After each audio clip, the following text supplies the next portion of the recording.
Ligtas na ba si VP Sara sa impeachment laban sa kanya? Sa tingin ko po, ligtas na po siya dyan. Makakalusot na po si VP Sara Duterte sa impeachment na yan na kanyang kinakaharap ngayon. Ligtas po yan si VP Sara Duterte. Yan po ang sa tingin ko. Makakalusot po si VP Sara Duterte sa impeachment na yan. At isa din po sa kadahilanan kung kayang-kayang lusutan ni VP Sara Duterte yung impeachment na yan dahil ang mga ebidensya o mga witness kuno dyan laban sa kanyang impeachment ay puro gawa-gawa lamang. Puro pagbibintang lamang o paninira lamang kay Vice President Sara Duterte. Kaya nasabi kong ligtas si VP Sara Duterte sa impeachment na yan. Makakalusot po siya. Kayang-kayang ipanalo ni VP Sara Duterte ang impeachment na yan kung matutuloy yung trial dyan. Kung matutuloy Pero isa pa sa nakikita ko, hindi matutuloy yung trial na yan. Yan po ang nakikita ko. Hindi po matutuloy yung trial na yan. Haharangin yung trial na yan. Ibabasura ulit yung impeachment laban kay VP Sara Duterte. Yan po ang tingin ko dyan sa impeachment na yan. Magaya rin yan sa dati nung nakaraang taon yung impeachment laban kay VP Sara Duterte. Kaya sinasabi ko, malulusutan ni VP Sara Duterte yung impeachment yan. Walang mangyayari dyan. Kaya sinasabi ko, ligtas po si VP Sara Duterte sa impeachment na yan. Kaya yung mga kalaban ni VP Sara Duterte na gusto talaga siyang mapabagsak, malungkot at nanggagalaiti sila ngayon. Malungkot at nanggagalaiti dahil sa nangyari na palitan ng Senate President. Di ba? Kitang-kita natin ang gulo-gulo. Ang daming pumunta kahapon sa Senate na mga anti-Duterte. Gusto nila, ang sigaw nila, Bato hulihin, Sara, impeach Sara, Bato hulihin o arestuhin. Pero hindi sila uubra dahil mas maraming supporters ng mga Duterte, mas maraming DDS. Karamihan ng mga Pilipino, majority ay DDS. Napakalakas po ang DDS sa Pilipinas. Kaya hindi sila uubra sa mga rally-rally nila. Diba? Pati nga media, tinitira na. Halata na kasi masyado. Kahapon pinagsasabihan ng ano bang pangalan nun? Talagang sinasabihan niya ang media, di ba? Kitang-kita po kasi, halatang halata, di ba? Halatang halata.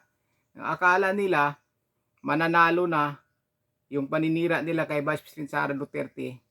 Hindi po mangyayari yun. Hindi po talaga mangyayari yun. Lalo silang manggagalaiti kapag naibasura yan impeachment ni VP Sara Duterte. Kapag nabasura yung impeachment na yan na kinakaharap ni VP Sara Duterte, lalong manggalaiti yung mga kalaban ni VP Sara Duterte. Lulungkot at lulungkot at lulungkot sila. Sigurado yan, wala pong mangyayari yan. Lagi po yan nakikita sa tarot card na si VP Sara Duterte ay mauupo po talaga sa trono. Hindi niyo mapipigilan. Yung impeachment na yan, walang mangyayari dyan. Dahil upo at upo talaga sa trono ang Vice Presidente. Kahit anong gawin ninyo, protektado ng taong bayan ang Vice Presidente. At pinakamalakas pang protektor ni VP Sara Duterte ay ang anghel na gumagabay sa kanya. Wala pong mangyari kahit ano pong gawin nila. Wala po. Kaya kita nyo ngayon, ang ini-interview sa media, yung mga anti-Duterte. Halos nakapila na sila. Di ba? Sa media, hindi na nakikita. Yung halos lahat ng anti-Duterte, lagi nilang ini-interview, di ba? Para makita, para marinig ng taong bayan. Kasi wala namang magandang sasabihin yung mga anti-Duterte na yan, kundi paninira lang sa mga Duterte, di ba? Kaya yan ang nai-interview nila para akala nila maniniwala yung mga tao sa mga sasabihin ng mga taong iyan. Di ba? Wala pong magandang sasabihin ng mga taong iyan. Yung mga anti-Duterte, wala po talagang magandang sasabihin tungkol sa mga Duterte, kundi paninira lamang. Kaya sa tarot card, sinasabi po ang katotohanan dito. Sa paningin ko lang totoo o mangyayari yung mga nakikita ko dito, 'di ba? Wala pong mangyayari diyan. Mababasura lang ang impeachment. O sana kayo magagalit Huwag kayong magagalit dahil sa paningin ko lang 'yan, yung mga anti-Duterte, huwag po kayong magagalit dahil 'yan lang po ang sa tingin ko. 'Di ba? 'Yan ang pasya ko 'Yan ang sa tingin ko talaga na walang mangyayari diyan. Kaya sila ngayon, alam niyo po ang ginagawa nila ngayon.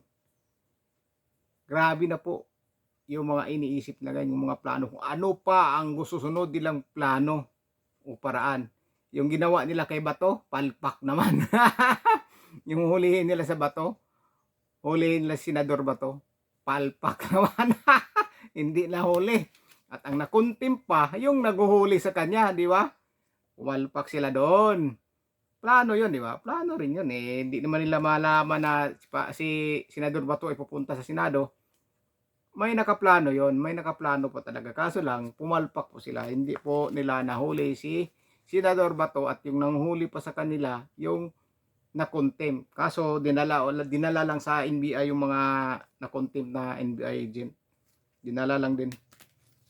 Di ba? O Senador Bato ngayon, nandyan pa rin, di ba? Dahil pinuprotektahan siya ng taong bayan.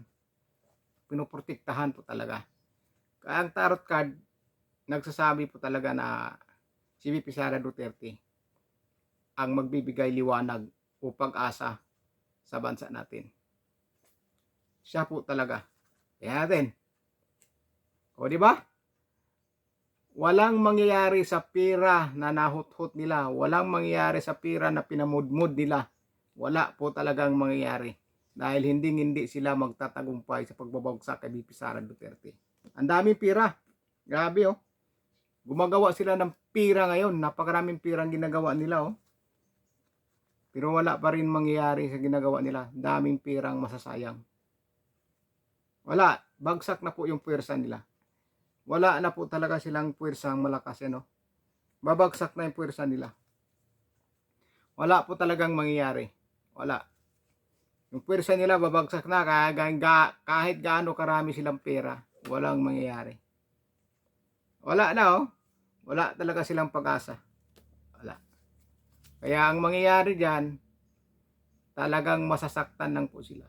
Mabibigo lang po silang lahat. Hindi nila maabot ang kailang gustong maabot na mapabagsak si VP Sara Duterte. Kabiguan nga lagi ang sinasabi sa tarot card yung mga gustong mapabagsak kay Vice President Sara Duterte. At ang impeachment yan, ulitin ko, sa tingin ko wala po talagang mangyayari dyan. Basura ang bagsak dyan. Nakita po natin sa tarot card na haharangin po talaga yung impeachment na yan. Haharangin po yan. Mababasura ulit yan. Mababasura ulit. Kaya yung iniisip nila na magwawagi na sila, magtatagumpay na sila, hindi na naman ulit mangyayari yon. Hindi po talaga mangyayari yon. Kaya sabi nga sa tarot card, mabibigo po ang mga plano nila. Mabibigo po yung mga iniisip nila na magtagumpay sila na mapabagsak ang Vice Presidente. Hindi po sila magtatagumpay. Sila po ang babagsak. At sa bandang dulo, sila pa nga ang uusigin ng batas. Sila ang hahabulin at panagutin ng batas. Ayon yan sa tarot card Sa bandang dulo, sila pa ang uusigin at hahabulin ng batas at pananagutin sa kanilang mga ginagawa. Di ba? Yan po ang sinasabi ng tarot card. Pero ako, naniniwala po ako na talaga ang impeachment, ligtas na po si VP Sara Duterte. Pero ako naniwala po talaga ako na yung impeachment na yan, makakaligtas po si VP Sara Duterte. Dahil ang impeachment na yan, puro gawa-gawa lamang ang nandyan. Gawa-gawa lamang nila o paninira laban kay Vice President Sara Duterte. Dahil ang Vice Presidente ay totoong naglingkod sa bayan. Hindi korap, walang ninakaw. Wala silang ginawa kundi magtrabaho lang ang Vice Presidente. Talagang tapat sa bayan, nagmamahal sa taong bayan. Siya ang totoong may malasakit sa bansa at sa taong bayan, ang Vice Presidente. Kaya hindi talaga nila mapabagsak si VP Sara Duterte dahil protektado ng anghel yan. Kung sa iba pa yan, kung iba pa yan na ginaganyan nila, matagal na pong bumagsak si VP Sara Duterte. Kaso protektado po siya dahil hindi po pahintulutan yung mga kasinungalingan sa katotohanan. Yung kasamaan, hindi po uobra sa kabutihan. Kaya ang Vice Presidente, mananatiling Vice Presidente at uupo yan sa trono. Masusungkit niya ang corona. So yun lang po. Maraming salamat po sa panonood nyo at ingat po kayo.